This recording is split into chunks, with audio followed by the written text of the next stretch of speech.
Perkhidmatan 5 Bintang.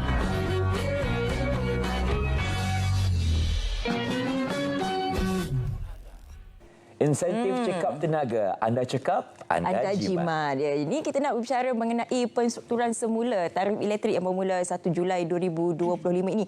Walau bagaimanapun, ianya sebenarnya tidak akan menjejaskan 23.6 juta pengguna domestik. Malah sebenarnya, ianya akan memberi banyak lagi sebenarnya keuntungan kepada anda. Tapi kita nak tahulah bagaimana sebenarnya ia memberikan keuntungan kepada rakyat ini. Terus sahaja bersama dengan tetamu kita di sebelah. Puan Marlinda Muhammad Rosli, Pengarah Jabatan Kawal Selia Ekonomi, Suruhanjaya Tenaga. Assalamualaikum Puan Marlinda, apa khabar? Waalaikumsalam warahmatullahi wabarakatuh. Sihat ya? Sihat ya? Alhamdulillah sihat. Cekap tenaga? Ya, cekap tenaga. Cekap tenaga kita jimat. Pasti. Pasti kita akan jimat. Tapi itulah kita kena berikan pemahaman sebenarnya. Walaupun kita mengatakan 23.6 juta pengguna domestik itu tidak akan terjejas. Tapi ramai yang tidak faham bila mendengar penstrukturan semula itu, ramai yang risau, ramai yang takut. Pertama sekali kita nak tahu kenapa penstrukturan ini perlu dilakukan sekarang dan bagaimana mekanismenya.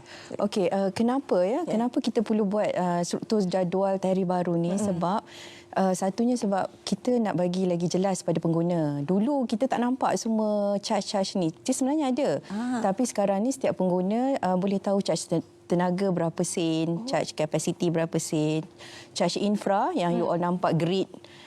Grid yang tepi-tepi gunung tu semua, kabel masuk ke rumah itu, you dah tahu berapa yang you bayar. Sebelum ni semua sekali. And then lagi satu, sebab kita sekarang ni tengah dalam peralihan tenaga. Kan dasar tenaga negara ke arah so bila ada pecahan-pecahan ni, terdapat pengguna, terutamanya pengguna industri dan komersial, dia boleh melihat kat mana dia boleh membuat penjimatan elektrik. Dan juga pihak domestik, inilah pengguna domestik kita. Okey. Jadi akan bermula 1 Julai ini, penstrukturan semula tarifnya. Apa yang bakal berubah pada 1 Julai ini?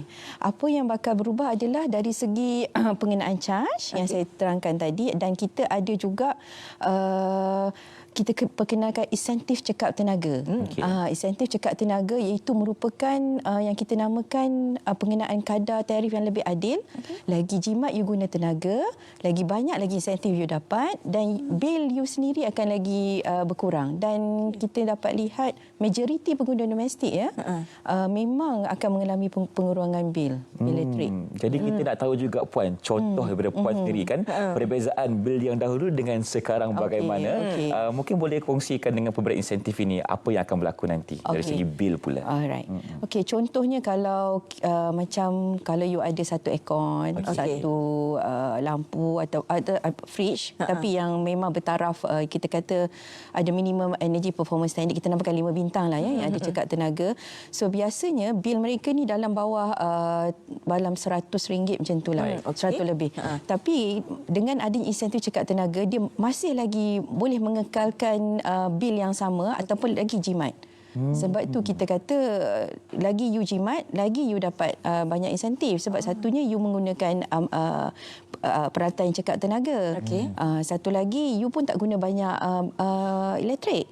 Bila you tak guna banyak elektrik, sebenarnya kita tak banyak membakar bahan api. Dan bila bahan api ni pula, kalau saya boleh pergi jauh sikit. Silakan. Semakin lama, semakin tinggi you guna, kita akan bakar bahan api yang mahal. So tapi kalau you guna yang sikit, kita akan mulakan dengan bahan api yang murah. So itulah yang you bayar. Itu yang maknanya kita kata semakin you jimat tenaga, you layak dapat insentif ni. Penggunaan bahan bakar yang lebih murah pada awalnya. Lagi lama kita guna lagi mahal. Lagi tinggi you guna, kita kena ambil gas daripada negara luar, kita kena banyak lagi import arang batu, itu semua mahal. Tapi kalau you guna ni, kita akan guna gas yang kita ada gas sendiri kan. Malaysia ada gas sendiri. So kita bakar dulu bahan api yang kita ada yang lebih ialah harga lebih kompetitif lah. Sebagai permulaan untuk kita cekap tenaga, apakah tips yang boleh Puan kongsikan? Okey, sebenarnya amalan cekap tenaga ni dia lebih kepada rutin kita.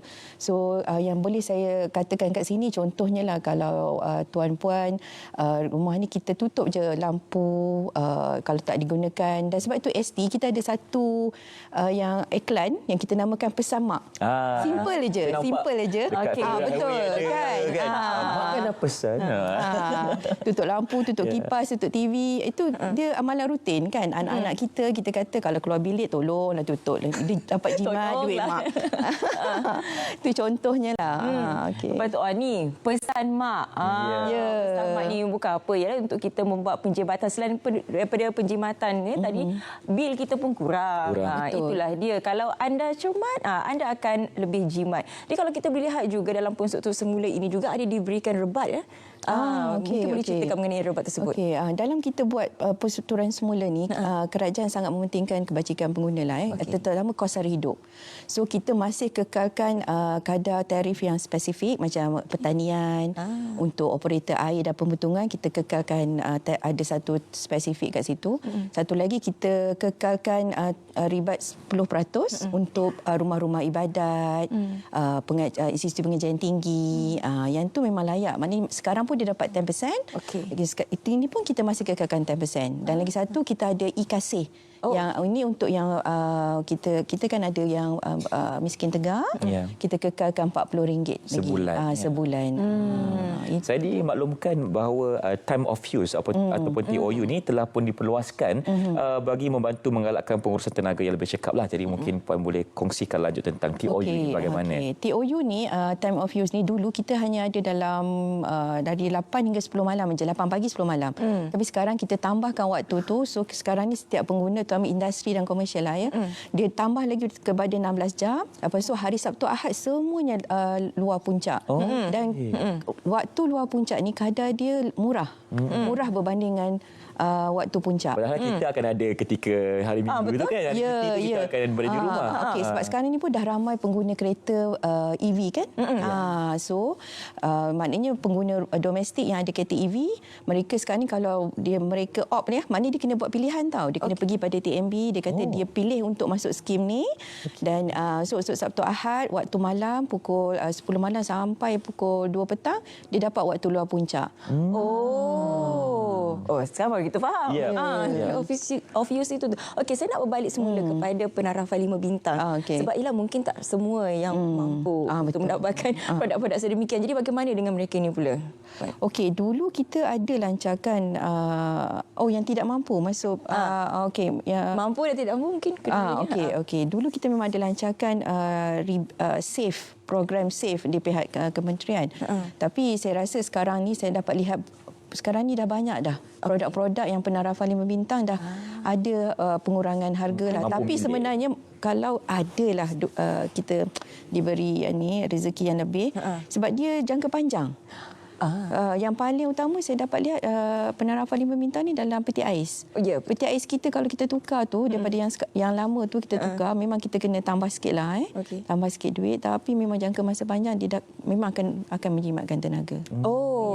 Kita kena tengoklah perbezaan bil lama dengan bil sekarang bila kita tukar. Tapi jangan risau, majoriti pengguna domestik di bawah struktur tarikh yang baru ni akan mengalami tidak terkesan lah. Kita boleh cakap lah. Majoriti pengguna betul. Baik. Okey, mungkin sekarang ini rakyat juga ingin tahu bagaimana mereka boleh menyemak kadar tarif baru ini dan di mana mereka boleh laksanakan semakan. Alhamdulillah hari ini kita Suruhanjaya Tenaga telah arahkan TMB untuk bersiap sedia dengan kita namakan kalkulator lah. Kalkulator macam mana nak kira bil elektrik. So saya dah baru sebelum saya sampai ni saya dah semak dengan tim saya.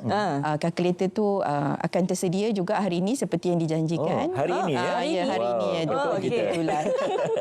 So saya sangat berharap semua pengguna jangan cemas. Kita semak dulu unjuran bil elektrik melalui kalkulator tersebut, dan saya yakin untuk domestik saya yakin takkan akan terkesan. Selain daripada insentif cekap tenaga ni, apa lagi sokongan sosial lain untuk kita membantu rakyat sebenarnya? Kita ada juga yang kita namakan tadi 10% ribat tadi. Mungkin ada juga benda-benda lain yang anda boleh lihatlah terus saja ke laman Sesawan gawang ataupun media sosial Suruhanjaya Tenaga sendiri. Tapi jangan panik. Yang paling penting jangan panik. Kita kena faham terlebih dahulu jadual penstrukturan itu. Mungkin saya rasa itu yang kita kena jelaskan sekali lagi. Saya rasa Puan, bagaimana untuk 1 Julai ini, berapa pertukarannya? Dan juga TOU-nya sikit lagi Puan. Okey. So secara ringkasnya, secara keseluruhannya, satu, kita ada jadual tarif yang baru. Jadual tarif baru ni memang selama ni kita tak pernah tukar. Inilah pertama. Maknanya keseluruhan kita tukar, dan dalam tu ada 4 kategori charge.